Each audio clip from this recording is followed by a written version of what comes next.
Dans le chapitre 4, on avait étudié la vitesse des transformations chimiques d'un point de vue macroscopique.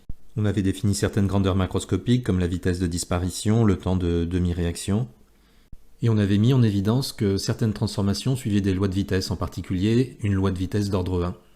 Loi de vitesse d'ordre 1 si la vitesse de disparition d'un réactif est proportionnelle à la concentration de ce réactif, sachant qu'il existe aussi des lois de vitesse d'ordre 2, d'ordre 3.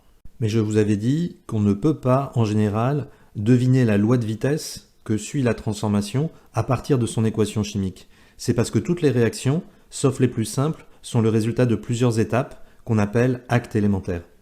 Pour comprendre le déroulement d'une réaction, on doit proposer un mécanisme réactionnel, c'est-à-dire une suite d'actes élémentaires décrivant les transformations dont on pense qu'elles se produisent pour que les réactifs se transforment en produits. Donc dans ce chapitre 5, on va s'intéresser à la modélisation microscopique de l'évolution d'un système. Alors les entités d'un système sont en mouvement incessant, aléatoire, désordonné. Ce mouvement est appelé mouvement brownien. Les chocs entre les entités peuvent être à l'origine de réactions chimiques si ces chocs sont efficaces. À ce moment-là, certaines liaisons chimiques peuvent se rompre entre les réactifs et d'autres liaisons peuvent se reformer. Pour que le choc soit efficace, il faut deux conditions. Il faut tout d'abord que les entités possèdent une énergie cinétique suffisamment importante, c'est-à-dire une vitesse suffisamment grande pour que le choc soit suffisamment violent. Il faut aussi que les molécules, les entités, soient convenablement orientées pour que certaines liaisons se rompent lors du choc et que d'autres se reforment. Alors on peut le voir avec cette animation où une molécule bleu foncé va réagir avec une molécule bleu clair pour former une molécule rouge et une molécule jaune. Vous avez dans le cercle du bas des exemples de chocs entre deux molécules de réactifs. Déjà pour qu'il puisse y avoir réaction, il faut qu'il y ait un choc entre une molécule bleu foncé et une molécule bleu clair. Et il faut que ce choc soit aussi efficace. Il faut que les molécules aient la bonne orientation et que les vitesses entre les molécules soient suffisamment importantes. Donc ici, vous avez des exemples de chocs qui ne sont pas efficaces. Et là, un choc efficace, la réaction a eu lieu. Dans le carré à gauche, on va pouvoir visualiser le milieu réactionnel une fois que j'aurai démarré la réaction. Alors je lance la transformation. On voit que la vitesse de disparition d'un réactif ou de formation d'un produit devient de plus en plus lente. Pourquoi? Parce que les chocs efficaces entre deux molécules de réactifs vont devenir de moins en moins probables puisqu'il y a de moins en moins de réactifs. On peut aussi visualiser l'influence des concentrations initiales. Je vais augmenter les quantités de matière des deux réactifs et je relance la transformation. On voit que la transformation est beaucoup plus rapide. Ça se comprend aussi aisément. J'ai augmenté les concentrations, donc la probabilité d'avoir des chocs efficaces entre deux molécules de réactifs va être beaucoup plus importante. Je peux jouer sur un autre facteur cinétique qui est la température. J'augmente la température, je relance la transformation. La température a été augmentée, donc la vitesse moyenne des molécules a augmenté. Les chocs sont de plus en plus violents, donc il va y avoir plus de chocs efficaces. Et donc la transformation est plus rapide. Ainsi, on a pu justifier au niveau microscopique l'influence des deux facteurs cinétiques que sont la concentration des réactifs et la température. L'augmentation de la concentration des réactifs se traduit par des collisions plus fréquentes entre les espèces réactives et donc par une augmentation de la vitesse. L'augmentation de la température se traduit par une agitation plus importante des entités. La vitesse moyenne des entités augmente. Elle a donc un double effet. D'une part, les collisions entre les espèces réactives sont plus fréquentes, et d'autre part, ces chocs sont plus violents, donc plus souvent efficaces. La vitesse de disparition des réactifs est donc plus grande. Alors dans ce paragraphe, on va voir comment décrire un mécanisme réactionnel comme une succession d'actes élémentaires. Alors qu'est-ce qu'un acte élémentaire? La réaction que l'on va étudier ici est celle entre le monoxyde d'azote et le dihydrogène, le tout en phase gazeuse. Son équation en donne une description macroscopique. Deux molécules de NO plus deux molécules de dihydrogène réagissent pour donner une molécule de diazote et deux molécules d'eau. Il est très peu probable que cette équation se produise en une seule étape parce que ça supposerait la collision de 4 molécules en un même endroit et à un même instant, ce qui est statistiquement très peu probable. L'équation d'une réaction chimique ne rend donc pas compte du mécanisme réactionnel à l'échelle microscopique. À l'échelle microscopique, la réaction chimique peut être décrite par une succession d'actes élémentaires qui constituent le mécanisme réactionnel. Alors un acte élémentaire se déroule en une seule étape, sans formation d'entités intermédiaires et ne met en jeu qu'une ou deux molécules.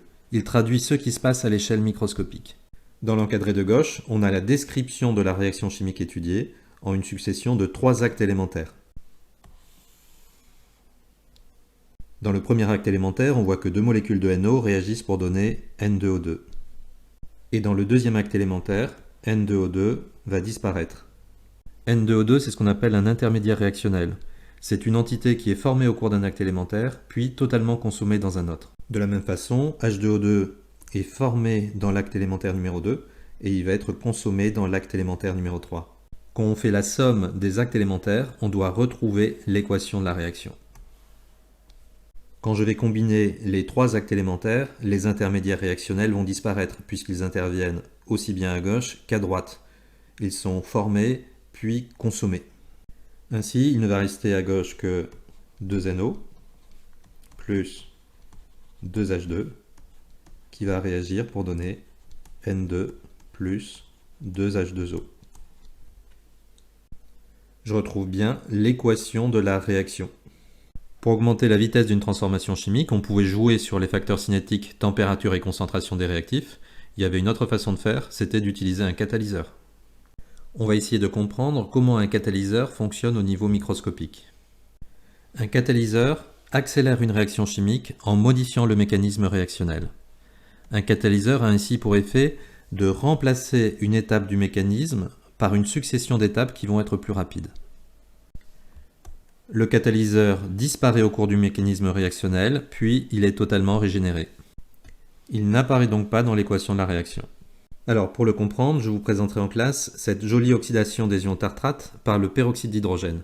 C'est une réaction qui est lente et qui a pour équation, donc, les ions tartrate réagissent avec 5 molécules de H2O2 pour donner du dioxyde de carbone, de l'eau et des ions hydroxyde. Les ions cobalt, qui ont une jolie coloration rose, vont catalyser cette réaction, qui peut être modélisée par 2 étapes plus rapides qui vont avoir pour équation. Alors, première étape, 5H2O2 plus 10 CO2+, qui vont réagir pour donner 10 CO3+. Les ions CO3+, ont une jolie coloration verte, plus 10 ions hydroxyde. Et deuxième étape, les ions tartrate réagissent avec 10 ions CO3+, plus 8 ions hydroxyde, pour donner 4 molécules de dioxyde de carbone, plus 10 ions CO2+, plus 6 molécules d'eau. Donc au départ, la solution va être rose en raison du catalyseur introduit, qui sont les ions CO2+. Les ions CO2+, vont réagir pour former des ions CO3+, c'est la première étape du mécanisme réactionnel. Puis ces ions CO3+, sont consommés dans la deuxième étape pour reformer des ions CO2+. Alors avant de poursuivre, est-ce que vous pensez que ces 2 étapes peuvent être considérées comme des actes élémentaires ? Ces 2 étapes ne peuvent absolument pas être des actes élémentaires puisqu'un acte élémentaire ne met en jeu qu'une ou 2 molécules. Ici, dans les réactifs, il y a plus de 15 entités. Donc chacune de ces étapes pourrait être décrite par une succession d'actes élémentaires. On va faire le bilan de ces 2 étapes pour voir si on retrouve l'équation de la réaction. Les ions CO2+, sont consommés puis reformés avec le même coefficient stoichiométrique, ça va se simplifier. Et il va en être de même pour les ions CO3+, qui sont formés puis consommés, avec un coefficient stoichiométrique qui est égal à 10, donc ça va se simplifier aussi. Alors, que reste-t-il? À gauche, les ions tartrate, plus 5H2O2. Quant aux ions hydroxyde, il y en a 8 à gauche et 10 à droite, donc il ne va en rester que 2 à droite. Donc ça va réagir pour donner 4 molécules de dioxyde de carbone, plus 6 molécules d'eau, plus les 2 ions hydroxyde dont on avait parlé tout à l'heure.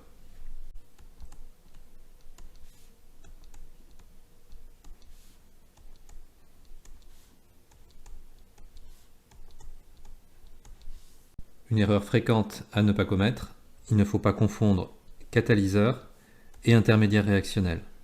Un catalyseur est introduit dès le départ, il est consommé puis régénéré. Donc CO2+ est consommé puis régénéré, c'est un catalyseur.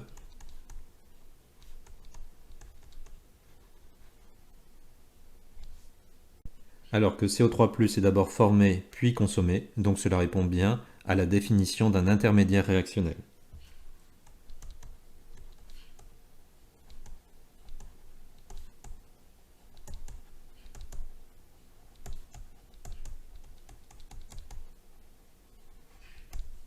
Dans ce dernier paragraphe, il reste à décrire ce qui se passe lors d'un acte élémentaire en expliquant les liaisons qui se rompent et celles qui se forment par des déplacements de doublés d'électrons. On va utiliser des flèches courbes pour symboliser le déplacement des doublés d'électrons. Ces flèches courbes doivent toujours partir d'un doublé d'électrons, d'un site donneur vers un site accepteur d'électrons. Et elles vont permettre d'expliquer, de matérialiser la rupture et la formation des liaisons. Alors, qu'est-ce qu'un site donneur ou accepteur d'électrons? Un site donneur d'électrons, ça va être un site qui va être riche en électrons. Ça peut être tout d'abord un doublé non liant.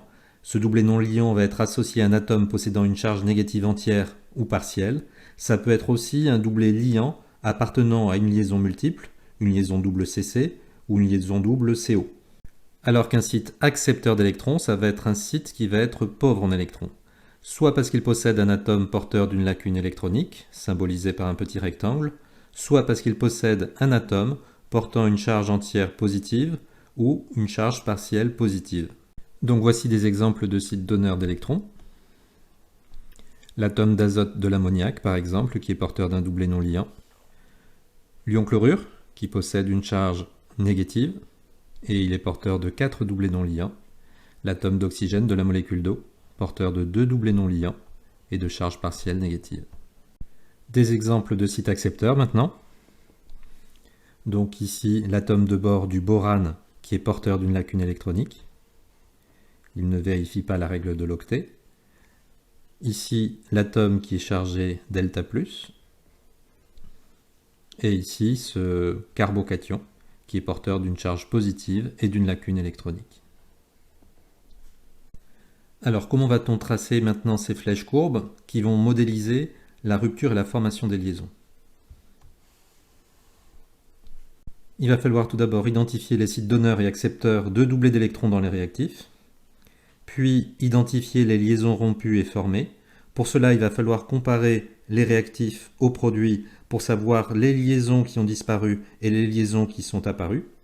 Puis après, tracer dans les réactifs les flèches courbes partant des sites donneurs et pointant vers les sites accepteurs qui permettent de rendre compte de ces liaisons rompues et formées. Dans ce premier acte élémentaire, on va commencer par comparer les réactifs aux produits pour identifier les liaisons qui se sont rompues et celles qui se sont formées. Alors je vous laisse observer qu'est devenu cet ester. Alors on remarque que cette liaison double a disparu, elle est devenue une liaison simple. Et d'autre part, cette liaison-ci s'est formée. On a vu plusieurs fois que la liaison CO était polarisée, l'atome d'oxygène étant plus électronégatif, il va être delta- que celui du carbone qui va être delta+. Alors je vais juste surligner les sites donneurs et accepteurs d'intérêt. Le carbone ici, il va être delta+, ça va être un site accepteur. Et je vais avoir l'oxygène de l'ion hydroxyde, qui va être un site donneur d'électrons. Et je dois tracer maintenant mes flèches courbes. Les flèches courbes, elles doivent toujours partir d'un site donneur pour aller vers un site accepteur. Et faites bien attention, la flèche courbe doit partir d'un doublé d'électrons, puisqu'une flèche courbe, ça modélise le déplacement d'un doublé d'électrons. Si ça part d'autre chose que d'un doublé d'électrons, c'est faux. En particulier, il ne faut pas faire partir la flèche courbe de la charge négative, mais d'un doublé d'électrons. Donc la flèche courbe, elle part d'un doublé d'électrons du site donneur, c'est-à-dire d'un doublé d'électrons de l'ion hydroxyde, vers le site accepteur qui est ici. Alors quelle est la signification de cette flèche courbe? Ça signifie qu'un doublé non liant de l'ion hydroxyde a servi à établir une liaison entre l'atome d'oxygène et l'atome de carbone. On a expliqué la formation de cette liaison. Mais ce n'est pas fini, on avait une deuxième chose à expliquer. La liaison double CO s'était transformée en liaison simple. Donc ça peut être expliqué par le rabattement de ce doublé liant de la liaison double sur l'atome d'oxygène, qui se retrouve alors entouré de 3 doublés non liants et porteur d'une charge négative. On va reprendre le même raisonnement dans le deuxième acte élémentaire. On va identifier les liaisons rompues et formées. Pour cela, comme tout à l'heure, il va falloir comparer attentivement les formules des réactifs et des produits. Alors si on observe, on voit qu'on a une entité à gauche, on se retrouve avec deux entités à droite. Ça signifie qu'il y a une liaison qui s'est cassée quelque part. La liaison qui s'est cassée, puisqu'on a un départ de CH3O-, La liaison qui s'est cassée, ça va être celle-ci. Et d'autre part, si on regarde les multiplicités des liaisons, on voit ici que cette liaison simple s'est transformée en liaison double. Donc notre mécanisme réactionnel va devoir expliquer ces deux faits. Le site donneur d'électrons d'intérêt, ça va être celui-ci. L'oxygène est porteur de 3 doublés non liants et d'une charge négative. C'est un site qui est riche en électrons. Le carbone est à nouveau delta+, et l'oxygène delta-. Le carbone va être un site accepteur d'électrons. Donc les flèches courbes doivent partir d'un site donneur pour aller vers un site accepteur. Donc je vais faire partir une flèche courbe d'un doublé non liant de l'oxygène, qui va venir se rabattre sur cette liaison-là pour pouvoir expliquer la formation de la liaison double CO. Je viens d'expliquer la formation de cette liaison double CO. L'atome de carbone que j'ai surligné en bleu se retrouve avec 5 liaisons. Or, l'atome de carbone, il est tétravalent. Donc il va falloir qu'il y ait le départ d'un doublé liant. Cette liaison-là va venir se rabattre sur l'atome d'oxygène, ce qui va expliquer la rupture de cette liaison et le départ de l'ion CH3O-. Quelques petits exercices supplémentaires pour illustrer ces mécanismes réactionnels. On s'intéresse à l'une des étapes du mécanisme de l'hydratation du propène. Choisir la proposition correcte parmi les 3 données ci-dessous. Justifier le choix fait. Mettez la vidéo sur pause pour analyser les 3 propositions. Alors, vous avez fait votre choix. Est-ce que ça peut être la proposition 1? Absolument pas, parce que rappelez-vous, les flèches courbes, elles doivent modéliser les déplacements des doublés. Donc une flèche courbe doit toujours partir d'un doublé. Est-ce que c'est le cas ici? Non. La flèche courbe, elle part d'un atome de carbone. Donc ici, c'est n'importe quoi. La deuxième proposition est tout aussi fausse. On voit ici que la flèche courbe ne part pas d'un doublé. C'est donc bien la troisième proposition qui est correcte. On a bien la flèche courbe qui part d'un site qui est donneur, riche en électrons. L'atome d'oxygène ici va être delta-, vers un site accepteur qui va être constitué de ce cation. Le déplacement de ce doublé non liant de l'oxygène de la molécule d'eau va permettre d'expliquer la formation de cette liaison. Un doublé non liant est devenu un doublé liant. Dernier exercice, recopier cet acte élémentaire et identifier les flèches courbes qui vont permettre d'expliquer la formation et la rupture des liaisons. Mettez la vidéo sur pause pour faire ce travail. Alors si on compare avant et après, on remarque que ici il s'agit d'une réaction de substitution. L'atome de chlore a été remplacé par CH3O. Donc cette liaison-ci s'est rompue et on a une liaison qui s'est formée, c'est celle-ci. Le site donneur riche en électrons, il nous est donné quasiment, c'est celui-ci. C'est l'atome d'oxygène ici porteur d'une charge négative et de 3 doublés non liants. Le site accepteur, pauvre en électrons, c'est l'atome de carbone qui est porteur d'une charge partielle delta+. Il ne me reste plus qu'à tracer les flèches courbes partant du site donneur vers le site accepteur pour expliquer la formation et la rupture des liaisons. Donc ma flèche courbe, elle part du site donneur, d'un doublé non liant du site donneur, vers le site accepteur. Et puis après, une deuxième flèche courbe qui va permettre d'expliquer la rupture de la liaison entre l'atome de carbone et l'atome de chlore. La première flèche courbe que j'ai tracée va permettre d'expliquer la formation de cette liaison.